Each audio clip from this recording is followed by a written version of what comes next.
There's a lot of us that can say they can remember exactly where they were the first time they heard a particular song or album. But there aren't many of us that can say, the first time I heard a particular song or album, I was breaking into someone's house. Here's my story. I grew up with zero parental supervision. I lived with my mother, but she would disappear for days on end, leaving me to fend for myself. Thankfully, I had friends close by, and my aunt happened to live right across the street. So I made a career of breaking in. I'd clear out her couches and crevices of change and coins and run off to 7-Eleven to buy candy and play Spy Hunter in the back where they kept the arcade games. These break-ins served another purpose though too. Sometimes I simply had nowhere to go, so I had to get somewhere, and I always felt safe at my aunt's house. You see, my aunt is one of the most influential people in my life. She's one of the people who really brought art in my life in a heavy way and taught me the value of literature and took me to a lot of plays, Broadway stuff, museums to see paintings, concerts.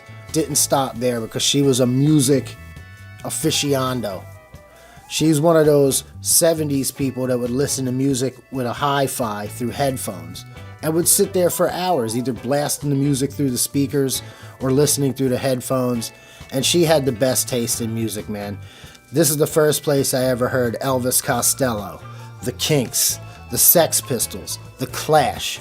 In addition to that, she listened to all the classic rock stuff that my mom liked, like the Allman Brothers, Rod Stewart, the Faces, Pink Floyd, and on and on and on.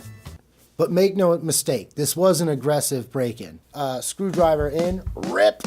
Other one, rip. So I could get my fingers in, and then open that up, and then the old school windows that are like a disc-shaped thing that latches like this. If you're very patient and use a screwdriver, you can tip, tip, tip, tip, tip. And I was very patient. I was 9, 10, 11, 12. I had nowhere to go. And you just sit there and kind of pressure. And eventually that thing will start moving. Homeowners alert, this is true. So I would get in every time and, thankfully I did. Well, here's the gist of the story. I remember this like it was yesterday. I'll never forget dropping the needle on this record. Now, I had known my aunt had these records for years because I had seen them in the collection. She had 2 copies of Led Zeppelin 2. The cover of Led Zeppelin 2 is brown though, but I had most certainly not heard their entire catalog at this point. All stoned and stuff. Let me record this Led Zeppelin 2. And I put the album on the turntable, took the needle. My aunt had a killer, it was a Technics SL1200. Put the needle on the turntable, and I remember to this day, the first thing I heard was a scratchy. And if you listen closely to the beginning of the first song, which is Whole Lotta Love, you can hear Robert Plant like a nervous like little laugh, like So I hear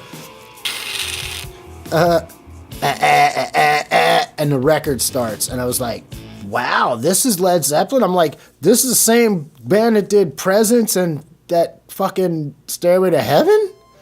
I'm grooving.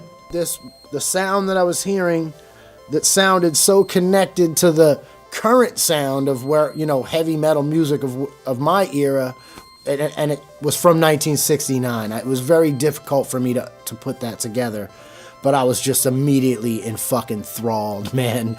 And I'll tell you what, they go into this, the song plays, da-da-da-da. Then they go into the breakdown, which is this huge psychedelic melange of all this shit going on. And I'm listening to this, I either had headphones on or it was through these big hi-fi speakers. So I'm hearing it go from speaker to speaker. And I'm like, at the end of all that, it was just like the drummer said, and the dude started soloing. I'm talking about where it's like intentionally heavy, man. You know what I'm saying? Like heavy fucking metal.